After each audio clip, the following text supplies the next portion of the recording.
lovely to be in the proper company of people.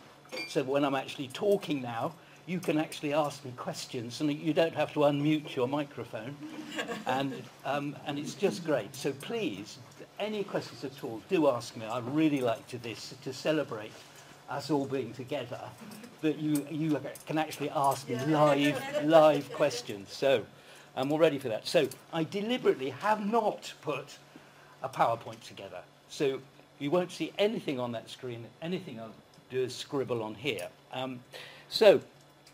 My background, I'm a physicist, but I always knew that dowsing worked because my granddad was an electrician down the mines in Wales, and at weekends his hobby was going to find water sources for farmers in the hill farms of Wales. So although he didn't teach me to douse, somebody did kinesiology for me and found out what my food allergies were. And I didn't feel my strengths were in health, so I thought, I know, I'll learn to dowse. And so I joined the BSD and went on their courses. And I attended the fantastic 1993 70th anniversary, whatever it was, 60th anniversary Congress up in York. And they had hundreds of people there, and they had people from all over the world to give talks. It was magnificent.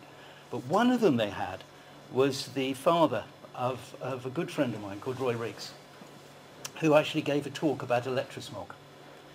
And I didn't know, it's a bit like when you go to dowsing lectures at first. I didn't really know whether to believe him or not.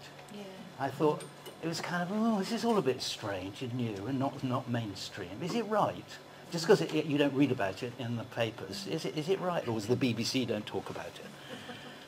And so it was in the back of my mind all the time. And then I had a career in IT and management consulting and doing all that clever stuff. And I ended up working at Ericsson Telecommunications, Sweden's biggest company. And they treated me very well. I had a lovely, interesting job and all that kind of stuff.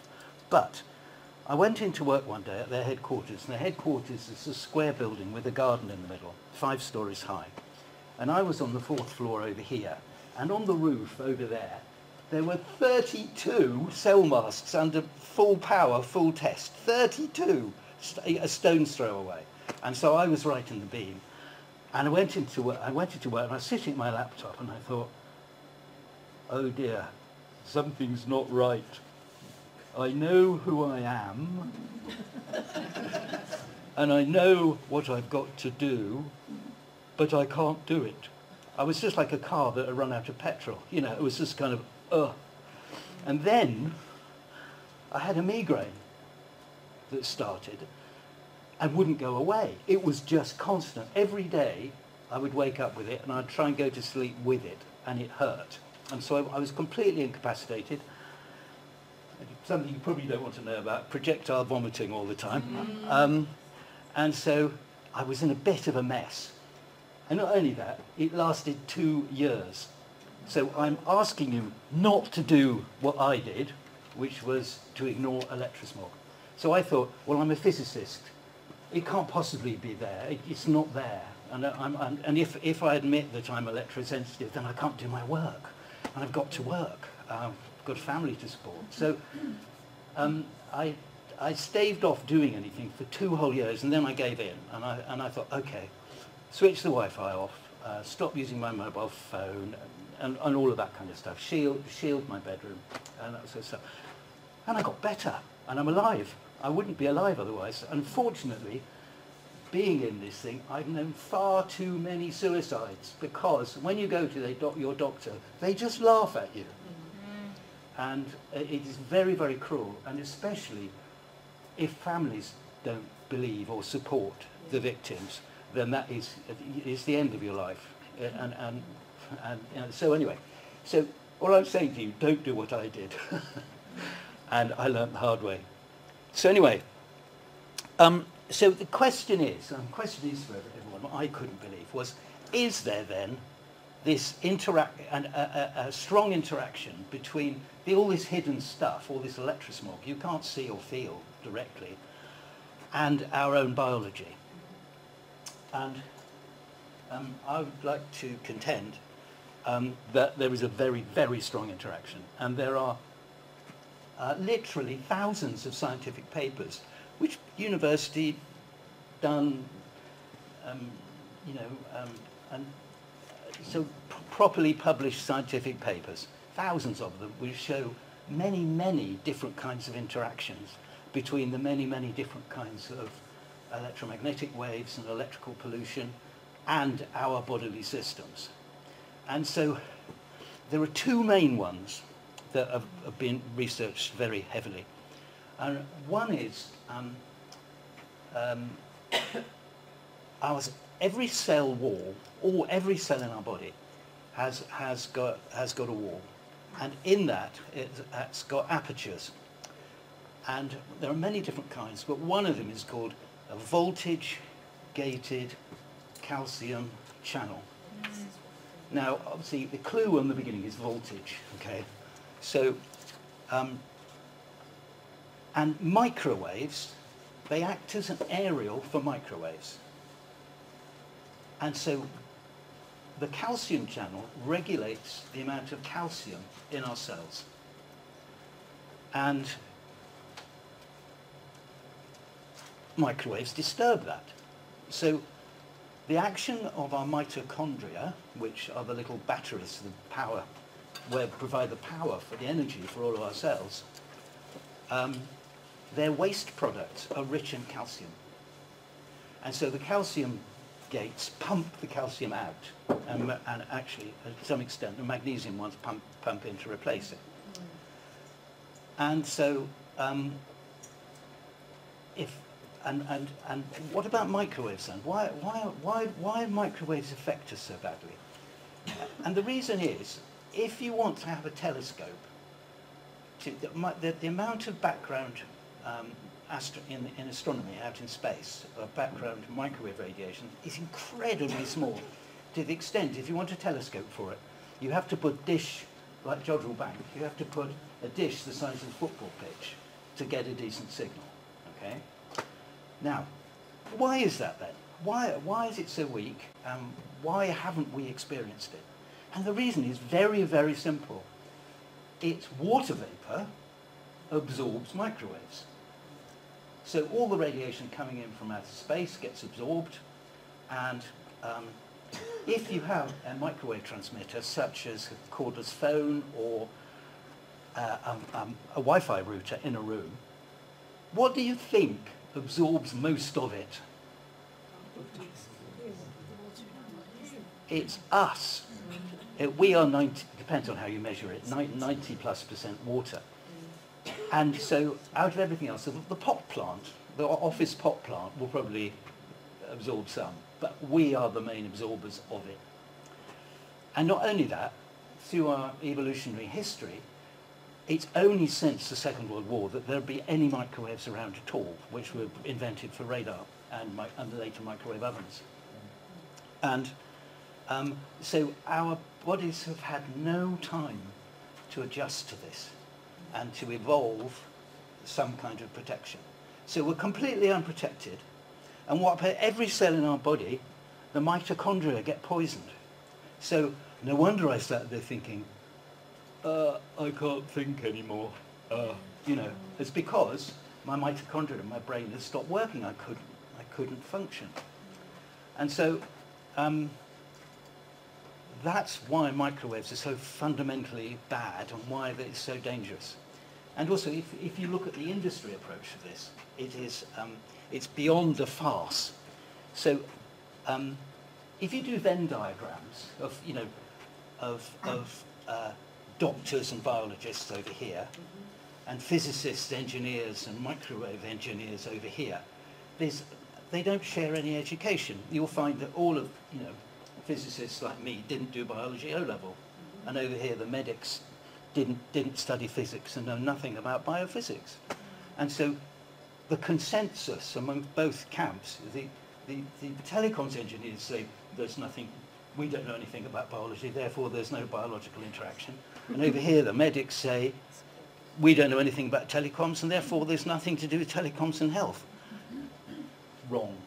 So it's beginning to get going. There are some institutions, particularly in Sweden and America, and also countries like Israel, France particularly, and Russia have a far more scientific cultural sympathy. And so that if there's no Wi-Fi in French in Parisian creches or whatever.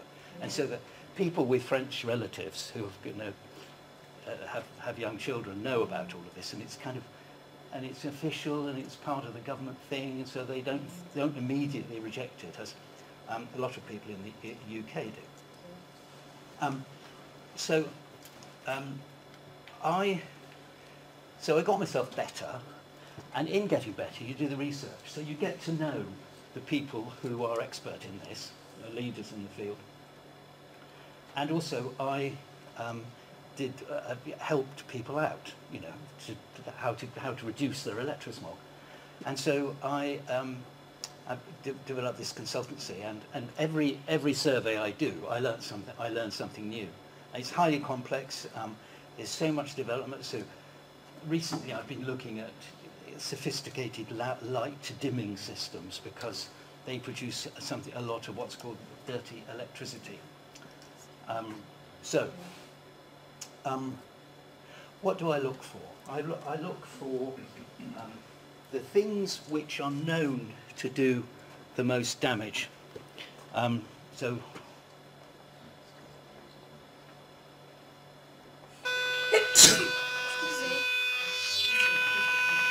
Right. So I didn't want to wear the wireless mic. That's why. It's just drowning everything. You can just about pick up a bit of the machine gun rattle of Wi-Fi there, but also then, if it was a bit quieter, you'd hear a sort of singing noise, which is mobile phone masts, and there's another sort of singing noise, which is cordless phones. And so there's a huge amount of different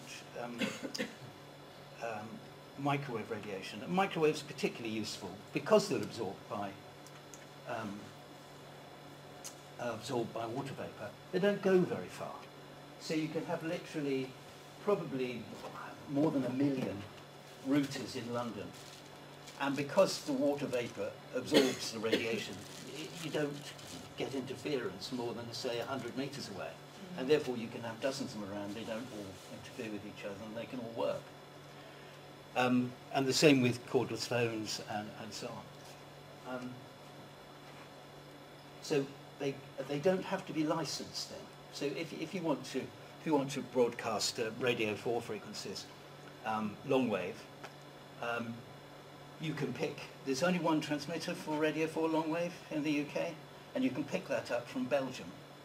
And the mast, I think, is somewhere not far from us here, actually, in the centre of England.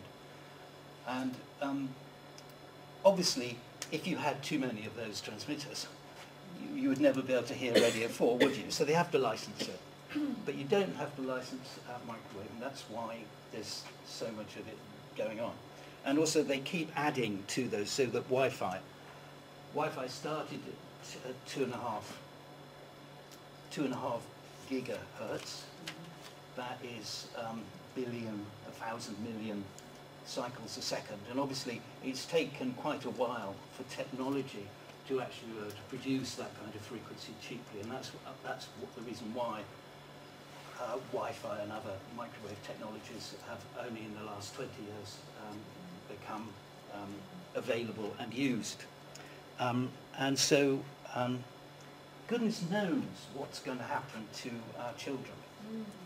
You know, the babies crawling around with iPhones, and particularly using iPads, which are just default producing Wi-Fi. And the next generation of iPads are not even going to have a socket in them, so you won't even be able to wire them. whereas you can, if you try hard enough at the moment, get the right adapters, you can wire them and switch the Wi-Fi off. And so that's at the top end. If we go, so the electromagnetic spectrum goes up to light and beyond, and light is a million cycles a second. That's why it took so long for scientists to discover that light was actually waves. Mm-hmm. It's just because the waves are such high frequency and so small that they're difficult to detect in an ordinary everyday way. Now, I'm trying not to get into physics, but there is something useful called the wave equation. And what that says is waves propagate, so they move through space, either on the sea or electromagnetic waves through space. And the wave equation says is, if that is my wavelength, and the frequency is how many times it happens a second. So if I walk like this, so it's 1 meter per second times one wavelength, which is a meter. The speed of that wave propagation is 1 meter a second. Now, the speed of light is such that if you so all of these electromagnetic waves, whatever the frequency and wavelength, they all travel at the speed of light. And so radio waves and light waves and all that travel at the speed of light. And so it's so fast that if you have a lightning strike, the radio waves go out from that all around the world. And the speed of light is so fast, it goes round the world 7 times a second.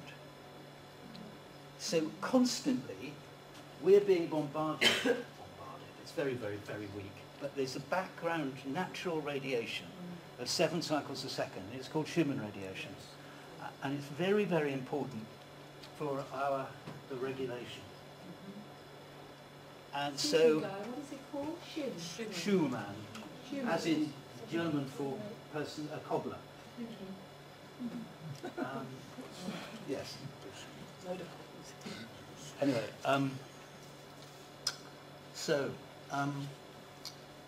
yeah, thinking of German now.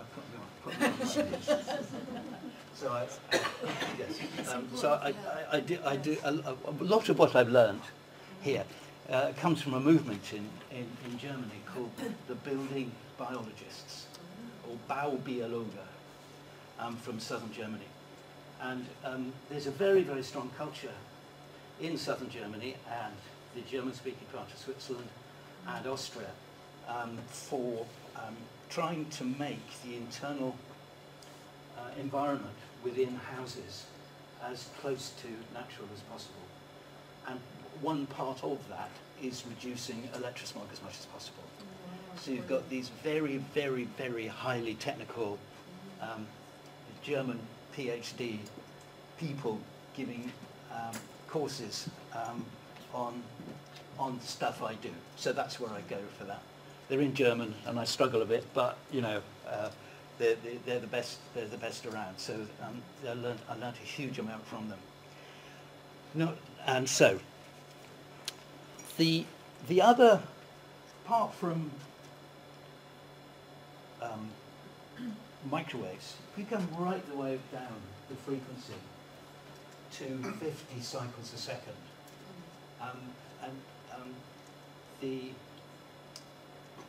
so Mr. Tesla was the first electrosensitive, and he had a very, very unstable heartbeat, and sometimes his heart would just stop completely for seconds at a time. Then it would go mad and go far too fast.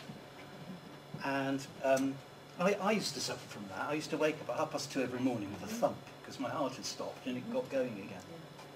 But since I've sorted my electrosmog environment, I just don't get any arrhythmia anymore at all. And it's really quite, some people, you know, can cause blood clots and strokes and all that kind of stuff. So it's serious stuff. And he invented the way electricity is distributed, three-phase, and in Europe it's 50 cycles a second, in America it's 60. And so that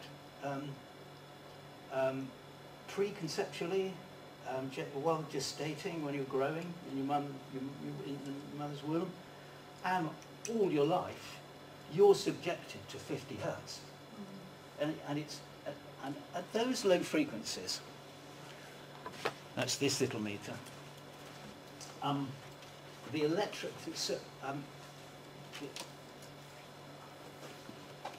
the electric field. Sorry, I need to be in the camera. And the electric field works on its own, and so does the magnetic field work on its own. And they have different biological effects. And it's been known. So what is absolutely proven and understood is that since the 1970s, in the 1970s, if a baby got leukemia, it was terminal. They couldn't cure it. Now, a lot of kinds of leukemia are curable with good statistics.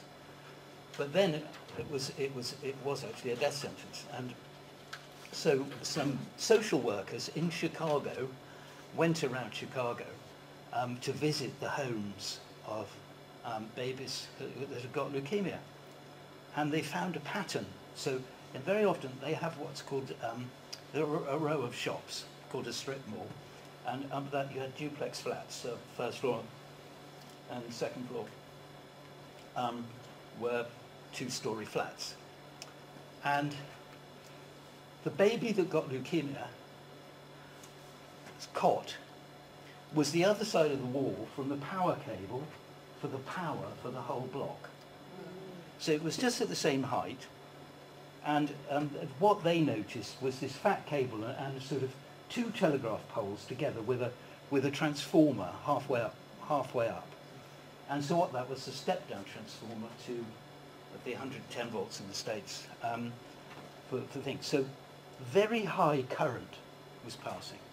Very high current means very high magnetic field.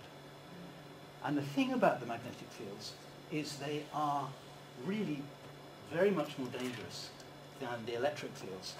The electric fields are to some extent damped by the saltiness of the water in us. Tends to stop the field going deep into our body.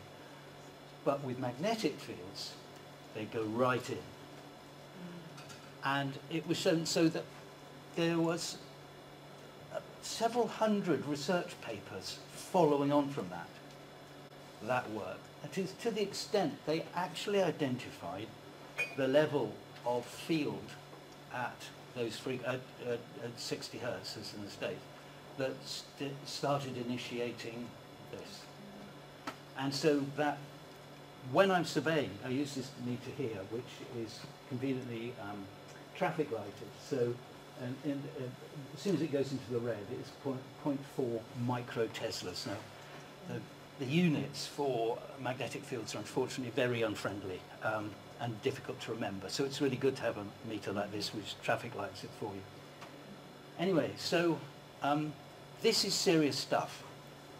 And also, what I found is that car tyres, when you have a car tyre put on with a car tyre machine at a car tyre, there's a very powerful electric motor on that machine, and it magnetizes the metal band of the inside the tyre. So when you sit in the back seat, the wheel is just here, and it's highly magnetized, and because it magnetizes in two places opposite.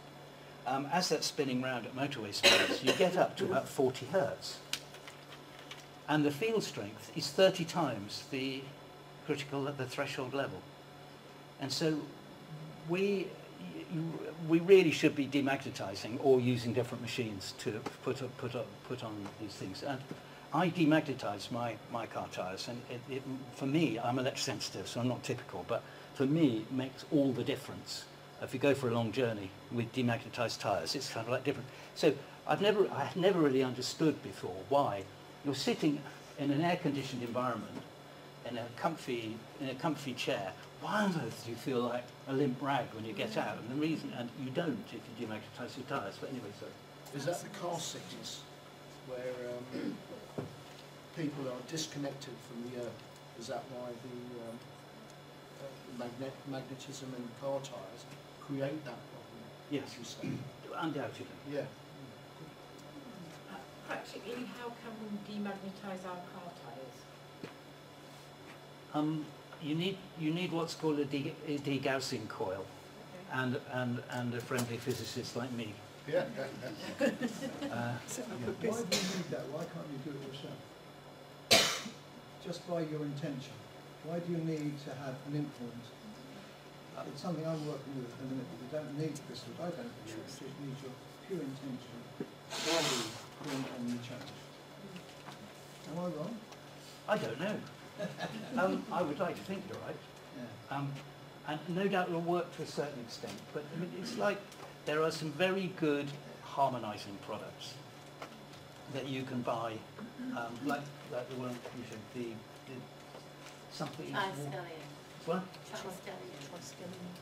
Oh yeah, the Triskelion. Well, that's, but the water in it, it's a hollow copper tube with water that's being treated like Schauberger, imploded water. Imploded water, Schauberger, and they work really well. Morning. Assisted me. I've been working with this to make myself better, and also I like solving problems to work out how to do it properly. In my own humble opinion, you know, everyone's got different opinions on this. But I'll come on to so I was talking about sleeping bags. So in order to complete the best thing I've found over years of sleeping like this is to have a thin hoodie with a silver lining, long sleeve hoodie. So then I've got my feet and everything into an earthed sleeping bag. I connected Would you to want to go dancing? Sorry? And what? Would you want to go to a nightclub dancing? Well, I just, if I want to go to a nightclub dance. What do you wear? Well, actually, it's very relevant. My hobby, believe it or not, is flamenco dancing. Is flamenco I have a dancing. dry sense of humour, so Oh well, okay. Well, I it doesn't matter. understand enjoying this. Well, that's all right. Don't worry. So I do go out dancing, and very difficult it is too. It's a real challenge. But anyway, yes. But then I wear a blocky t-shirt because I get badly affected by the dance studio lights, all of the horrible fluorescent lights. So,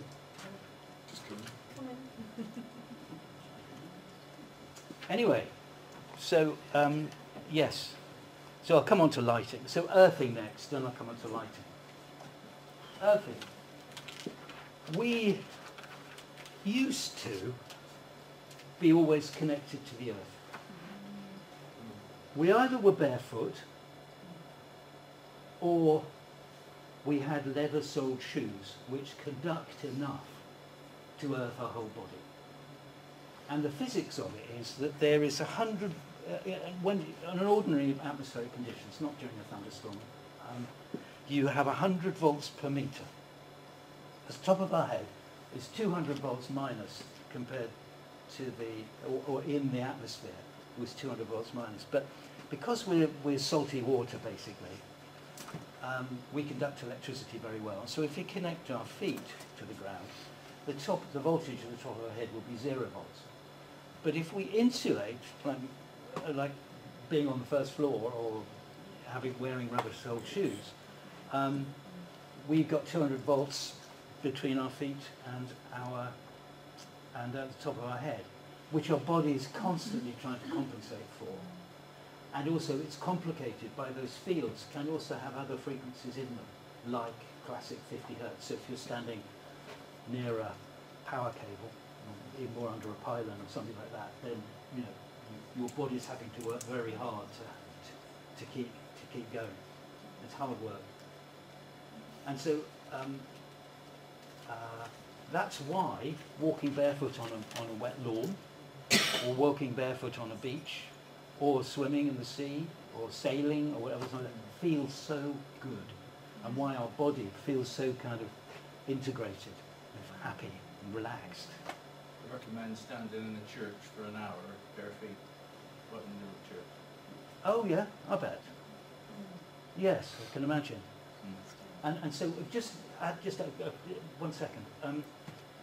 The thing is, what it means is that all of our biochemical processes are not used to that kind of stress, and most particularly they're used to an ample flow of electrons, so that we get as much electrons, as much electrical charge as we feel balanced, as our body feels balanced with, and that makes all of the complex biochemical reactions work properly.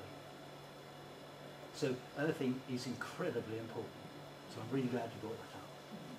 So, next question. I find getting the pH, intracellular pH, extracellular pH to 8.4, exactly the same as the sea, we're protected all Oh, okay, that sounds the time. good. 8.4. How do you get that? A lot of work that goes into it. That you've got to change that pH. Okay. Once you change that, everything changes. Oh, good. I haven't heard that. No, that's really interesting. So you do it by diet or Treatment treatment? and changing things. See where I check a lot of time where the person's gone off in time. Could have been before they were even conceived in the sperm and ovum. That was already off, and then the pH would never. You've got to go right back in time. Good heavens. Okay. Right. Yes, sorry. Can I ask please, where do negatively charged ions come into your process? Into your thoughts? Well, negatively charged ions are atoms with an extra electron on them. Yes, and so if you breathe them, you're more likely to get electrons so that they're positive. So The they reason I have ask, a positive I delta came effect. across information recently, years-wise, that the negatively charged ions, they cling to bacteria and take bacteria to the ground. Because you mentioned the sea, and if you buy the sea, for example, there are far more negatively charged ions that you breathe in, Yes. as opposed to living in a town house. So there's more negatively charged ions. They used to have machines which produce these that you can buy. Yes. You Yeah, can a even- lot- a lot of sophisticated air filtration devices have them in them, built And part salt of that. it. Yeah, but it's just for cleaning the air. It's not for a health benefit, is it? Um, It drops the dirt Yeah. out of the air, Yeah. and so your air's much cleaner. So it gets rid of particulates. It certainly does. Those old ionisation devices, there was always Yeah. loads of dust in front of them. Just Yeah. at the back, just Yeah. wherever you. I've got electromagnet that you're supposed to put under your mattress and sleep in the Schumann. It makes Schumann. So I don't know if everybody heard that. Lady has got a Schumann resonating magnet to Yeah. put under the bed. Yeah, but I tried it. I didn't have any appreciable benefit from it, and it did say that it wasn't recommended for people with Lyme. And you do worry about the electrosmog from an electromagnet, so I stopped using it basically. Just didn't feel any health benefit. What do you think Why about does it those? affect people with Lyme? I don't know. Lyme is a massively complex subject, isn't it? Yeah. And so many of us are supposed to have it, and it hides. Yeah. Yes, mycoplasma is one thing involved. Not many people know about this. Yeah, I know about those. Yeah, Yeah. very involved. It has so many toxins. Crazy. Very good hiding. Yes. Another thing, talking about electrosmog, another problem with electrosmog is that moulds are stimulated by electrosmog to make the poisons, the mycotoxins, and so that, and even if you're not electrosensitive, it is of great benefit, particularly if you've got an older property with any damp and mould. to cut back on the electrosmog.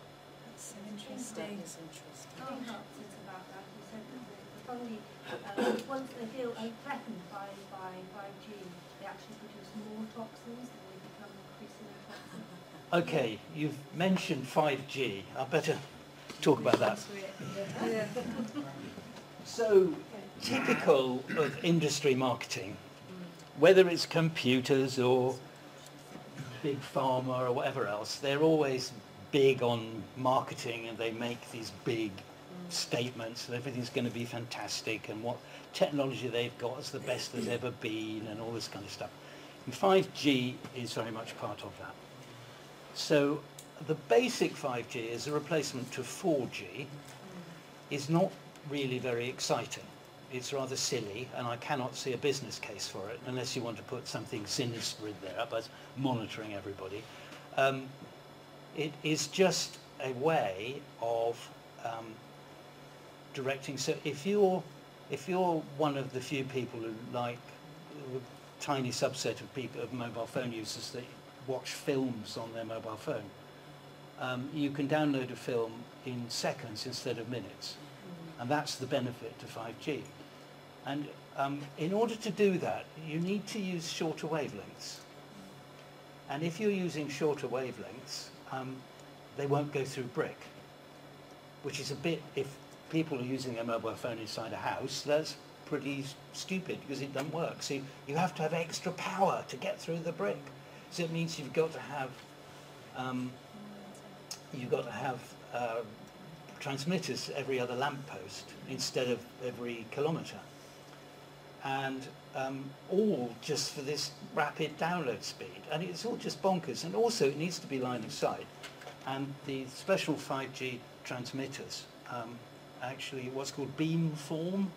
So they're able to, it came from American radar, defense radar.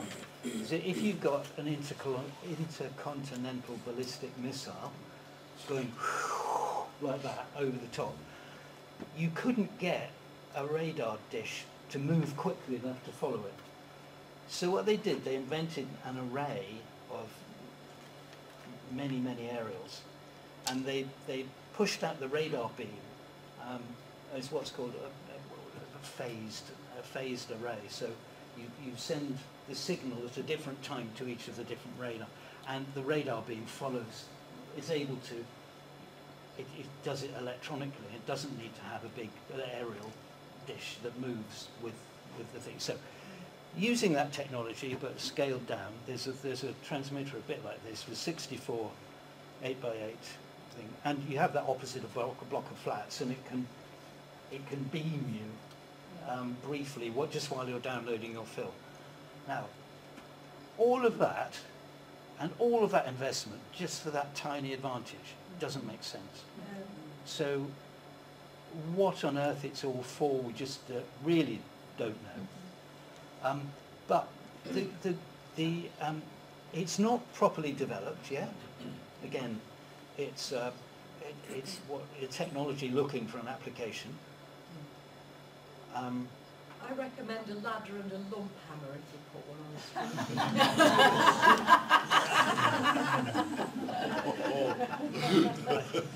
Yeah. Well, yeah. But if I can't see that it's viable, but also they haven't worked out what's called the backhaul. So all of the cell masts that we've got at the moment connect to each other from central computers that manage the networks. And then you have a kind of wholesale or a beam. So if you look at a typical mast, you've got the things that look like fluorescent tubes. You know, it's kind of a thing like that. 3 of them normally doing 360 degrees, and they're slightly canted over so the beam goes down to the countryside like that. But also you'll see a little kind of satellite dish, a dish thingy. And what's that? There's what's called a pencil beam from another mast, and they all feed off each other, which is a sort of very high frequency. So instead of being 3.5 gigahertz, they're 27 or 60 60 gigahertz. They're pencil beam and they're not general. And if they're set up properly, so they don't leak, there shouldn't be much of a problem with them. So that's called the backhaul, that network, which connects all the masts together. And they haven't done a backhaul development for 5G. So it relies, each 5G mask has got a 4G mask there as well to connect to the rest of the 4G. So it's all very much still in development, and it's usual thing, you know, so when it comes to the stage when they have developed the backhaul for 5G, then they'll have to replace them all. So I mean, it's just... Guy, yeah. you know when you say that it doesn't make sense, I mean, exactly, and when they don't make sense, it's because they're usually lying to us, and our beliefs are that it works with the, we call it a clock shot, but anyway, that's what we think, but we always get this total conspiracy theory. We were there, sister. Yeah. The driver is the youth of today, TikTok and everything else. That's the driver where they're doing it. It's the content providers, Yes. which is then driving the technology to provide all of that. And it's the interconnectedness of the youth of today. You walk around any street, you'll see them constantly on TikTok or Twitter or anything else. And that's where it's coming from. Absolutely. And it's all video load. They're like this, that's and where the 5G comes through. they bump into you and they force you off the pavement and just kind of like... So the content providers are going to be constantly driving the download all the time for faster and faster and faster, and that interconnectedness. That's a very good point, yeah. I spent 10 years in telecoms and all the same sort of lines, so Yeah. yeah, can see things like Right, just my side of it. I've always rejected mobile phones because if I've got one actively on my person, within seconds I hurt in that area where it is. So I don't have one for that reason. But when 5G started being advertised, I thought I'd douse for if it's more harmful. Never mind the reason we're using it, the actual technology. And I received a message that's not harmful at all to us, but 4G is, definitely. Yeah. So I think there's a distinction. I think it's very unlikely if 4G is harmful that 5G isn't. Well, Because inherently on the mobile phone network of 5G, then it uses 4G. So everywhere you see 5G, there'll be 4G as well. So it might be, you know, when you talk about 5G, there are so many new technologies involved about better use and sharing of bandwidth of masts and all that kind of. There's a whole raft of new technologies coming in, and therefore different signal patterns. Yeah, you talked to us about the tetramasts police use, because they were using frequencies which are particularly damaging. I wonder whether it was a frequency specifically that was. That's a very good point. They are, and many police staff. There's somebody in my village who's had to retire because of electro-sensitive symptoms. She doesn't recognise that that's the problem with her, but you know, her problem was crippling migraines, and so she had to retire. But anyway, people don't realise that Network Rail actually has the second largest mobile phone network in the world, which is exclusive to them.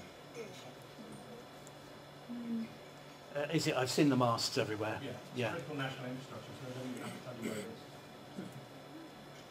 Guy, have you told the difference between 4G and 5G masts? Because we keep getting told different things, and you know, there's some those cigar-shaped ones that are grey, and there's other ones that are black, and then there's other ones with kind of like gaps in it that look quite sinister.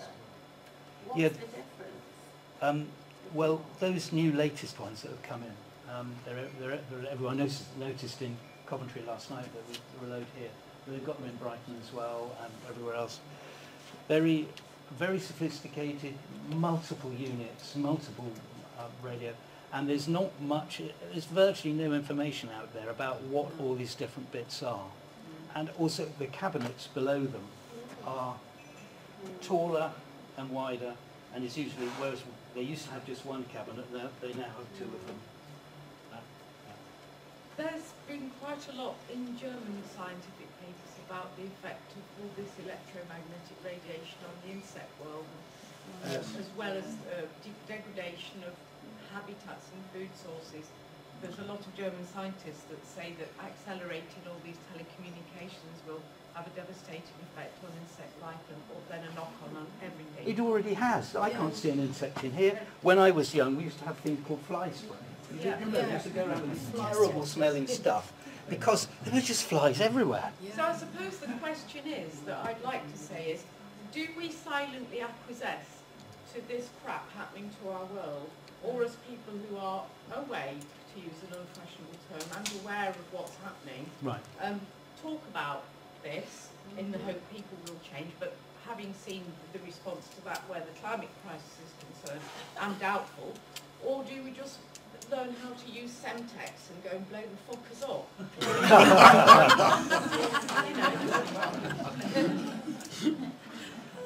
I've got a few yeses in. I think we have a responsibility, not just to ourselves and our families, but to the entire created world, to stop this shit fuckery before it kills everything. There are people doing that, you know, but they don't put it on mainstream media. There's a good organisation in America called the Environmental Health Trust. Yes. And they, I donated a couple £100 to them. They took Verizon to court, I think, didn't they? And they won their lawsuit. Yes.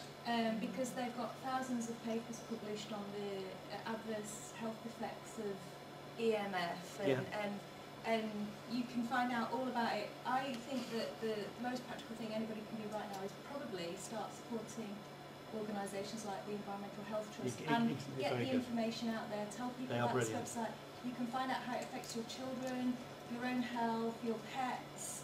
There's stories on there of people having terrible nosebleeds and their dog dying in a shop from the effects of antennae. And it's knowledge that will change people's minds, and it will become a movement that individuals, that I think we need to come together as a community to do this, and it's knowledge is power, and having children and having those children affected and protecting them, that empowers everybody. So that's how I think communities need to come together. Okay, there's another question from the back, but I want to come back to this one. Can I just check with you? I've noticed in House Dowsing trying to pick up for people what is affecting them or not. Yeah. Quite a few cases where people are affected by direct current, but they're not affected by alternating current. So, for example, if they've got low voltage lights in the ceiling of the kitchen, they're stood there all the time. They're in a static field. Yes. But they're not necessarily affected by a alternating current field. Is that something you've come across in your thoughts around that? Only that. You need to check. But what I haven't talked about two things, and I mustn't miss them. One is dirty electricity, and the other is satellites. So 5G has also under the umbrella of all the new satellites. So one satellite company alone is going to put 44,000 satellites up there, and they don't last long. They run out of energy, so they've got to be replaced all the time. Then there's all the pollution in the upper atmosphere of the rockets taking them up there. And also, what it means is we have, all the time, we have got radiation coming straight down at us from these satellites now. I haven't found anybody who's sensitive to it. It's very, very weak, but you can if you buy. So if you buy £3, you know, the satellite dishes have got an arm out the front. They've got a little sort of microphone-like device. So that's called an LNB. And you can buy those LNB because they make so many of them for a few quid. And if you point one of those up at the sky and you connect that to a radio receiver, you can see the transmissions from all these new satellites going up there. The system's available, it works, I've seen it working, and it's a clever little dish device, which is subsidised now, so you can buy them for 1,300 quid, called Starlink, and it's an alternative to other land-based broadband. So the other thing, dirty electricity. So I look for from the electrical point of view. I'm looking at microwave frequencies. I'm looking at low frequency magnetic, low frequency electric. But I'm also looking for dirty electricity. And this is unwanted signals. Not too bad here, actually. That's getting on for 300. So for an electrosensitive person, that should be down to about 50. And in order to do that, you stick filters on the mains that just absorb those high frequencies. So what dirty electricity is, in the old days, you used to have 50 cycles a second, 230 volts, and everything that took the power was basically a hot wire. So an old-fashioned light bulb, hot wire, immersion heater, hot wire, cooker, hot wire, and they are not electronically active, so it doesn't affect the power at all. But everything that we have now, this, that, all of those, or the lighting, everything we've got is, it consumes power. A survey done in the States, 2008, 70% of our electrical power was taken by electronic devices. Now the figure will be higher, so say 80% probably. Now, so in a second. All of those electronic, so like your laptop has a battery. All of the electronic circuit boards that we've got rely on direct current, we were just talking about, rely on direct current, just like that coming out of a battery. So your phone charger, you can charge up your battery with your phone, has got what's called a power supply, so that converts the mains 50 hertz to direct current to charge those batteries, or like inside of that, that'll just have a plug in the back and it'll have a power supply in it. Those power supplies, so when I was young, I had a train set, and I had a controller for the train set with a big red knob on it, and it weighed a ton. And it weighed a ton because of the transformer in it.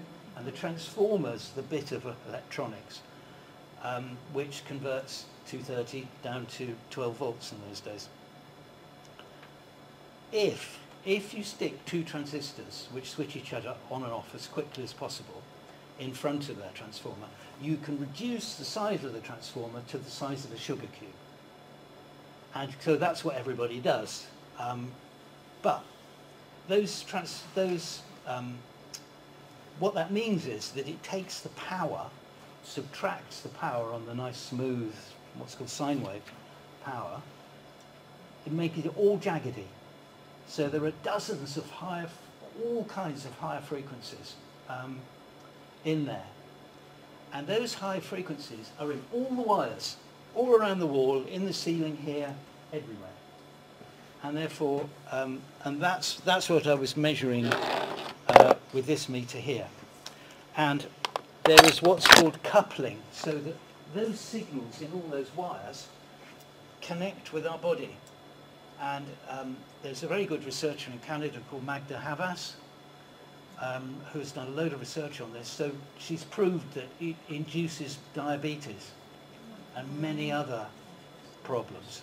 So getting rid of dirty electricity is a really important thing. And what you might have found, and what I would check, was on the direct current. So sorry? Havas, Havas. She's got a very good website.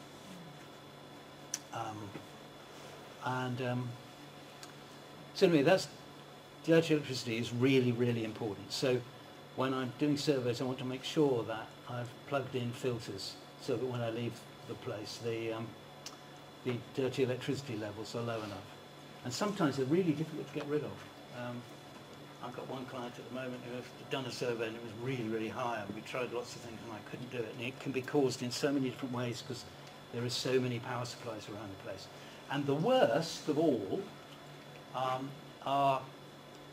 inverse power supplies called inverters. So if you have, In your fridge. sorry? In your fridge.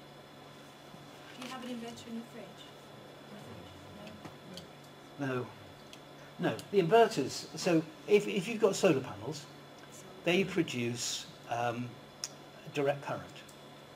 And so if you've got a log cabin in Canada or something and you've got solar panels, you run the lighting and your fridge and everything else on direct current. And it's all nice and smooth and safe and all that stuff. But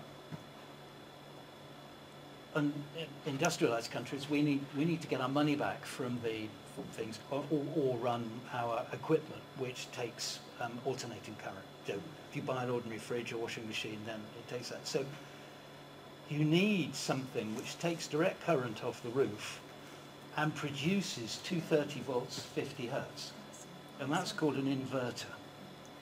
And they make fantastically powerful amounts of dirty electricity.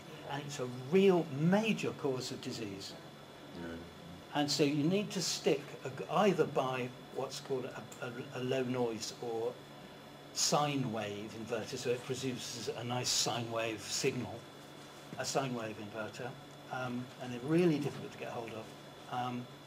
Or you stick a powerful filter on the output side of it, so that the electricity that comes out of it into your own home electrics is nice and clean. Sorry, I'm rabbiting on too long. Some final questions? Yeah, I've got one. What's the link with electric cars? Yeah. Well, I've looked at half a dozen, because they're another kind of power supply. Okay, so They run DC motors or the AC motors? it varies. Yeah, and the voltage varies hugely too. And there's a big problem with some of them that you've got 400 volts DC coming out the battery. If you have a crash on the motorway, the fireman won't go near it. Too dangerous. There's a big issue with lithium-ion batteries because they will blow up in spin instance of that. Like you said, the fire department can't do anything, it's like to let them burn out. Yes, you do. It takes a day and all that stuff. Yeah. Holds up motor. But I was thinking more in terms of the EMFs coming off the batteries or sitting on top of the battery. Okay, the older design ones, the Toyota Prius, are awful. More modern Teslas and BMWs that are tested aren't too bad. But where it's really lethal is when they're under test, and particularly the Teslas. So you've got your baby in the seat in the back there, and the power cable for all of this. You know what I was saying about before about problems. The fields are massively strong. So don't, whatever you do, have anyone in the car while they're charging. So this is an absolutely vast subject and it's very vital, I think. And could you run us a 2, 3, 4 day workshop, please, Di? I'd love to, yeah, if you're interested, yeah, we'll do. Yeah. Ah!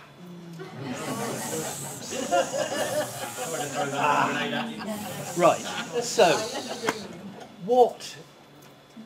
if you're electrosensitive, what's going to hurt you most? Is it a little tea light, bulb, a candle burning away steadily, or a strobe light or a camera flash? That's a pulse of flash of light. And of course industry will tell you, the average power consumption is almost nothing on a smart meter. It's just they're really gentle. There's nothing to worry about. Excuse my language, like hell. So, pulsing at 18,000 times a day. well, normally, I don't know, it's every 15 seconds, as I said, so I don't know how many 15 seconds are in a day. It's like a bullet. Anyway. The average time that a bullet comes out of a gun isn't very much, but when the bullet hits you, then it Exactly. I am fantastically sensitive to this thing. And I have to be in the presence of one about 3 hours before I start triggering. And the problem is that the smart meter only, it has to transmit, uses 2G normally, really powerfully to get out to the mast. It's probably typically under the stairs and you have to get to a mast some way. So you have to have a really strong signal, like a mobile phone on maximum power. And yet, it's only got to say, I am meter number so-and-so, this is my reading. So it's just a few bits of data. So it's nothing, nothing, nothing, nothing, nothing, nothing, every 15 seconds. And absolutely, for me, it's an absolute killer. They should be banned immediately. They are in Russia. They don't have them in Russia. Nor Germany. No. Guy, do you think the Faraday cages work? And if they do...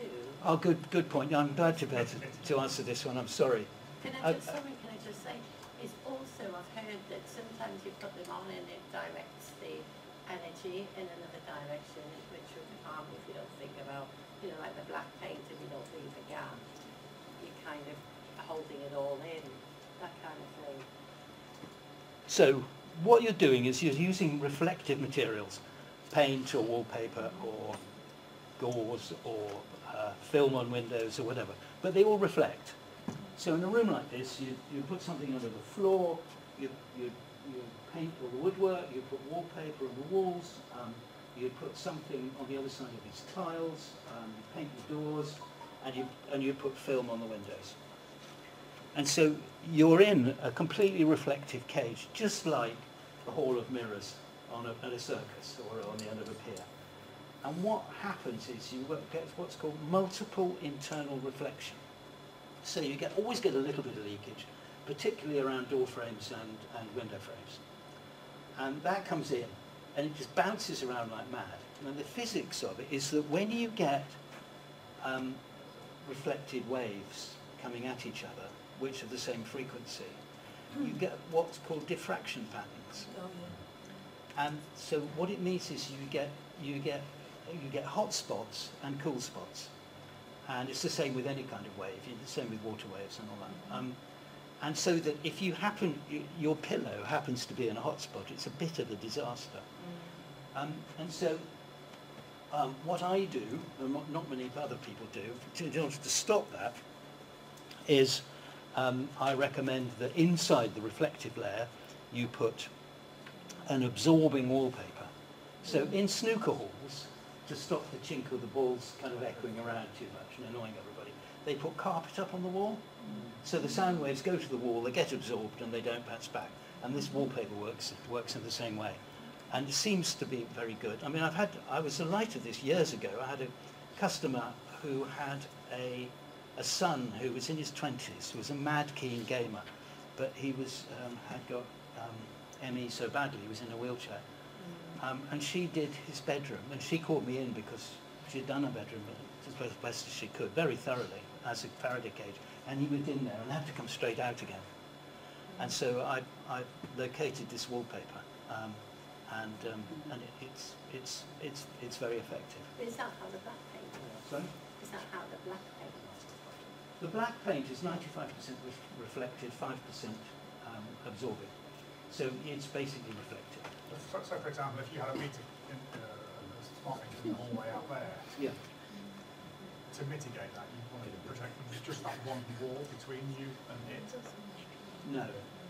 There's an effect, what's called scattering. Yeah. So light, if you have light bounces off everything, so you end up with a sort of general level of light, unless you're in special design situations. And so, what if the spark meter's out there, and there's a metal filing cabinet in the next room, the rays from the smart meter will bounce off the filing cabinet and come in here.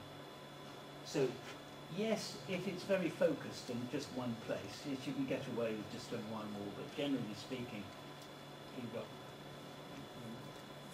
problems there. Oh, also, there's something, another thing, I'm sorry,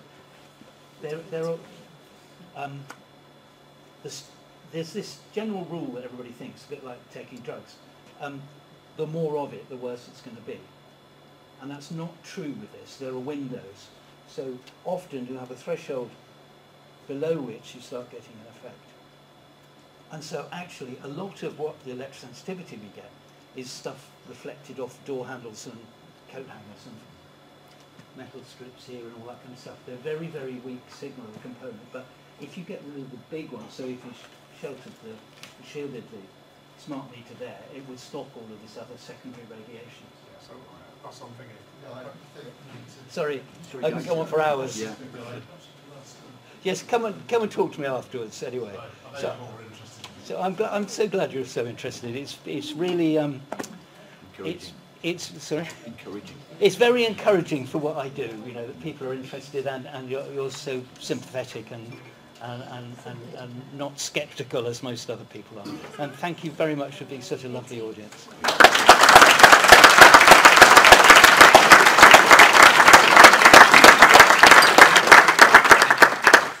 Thank you guys for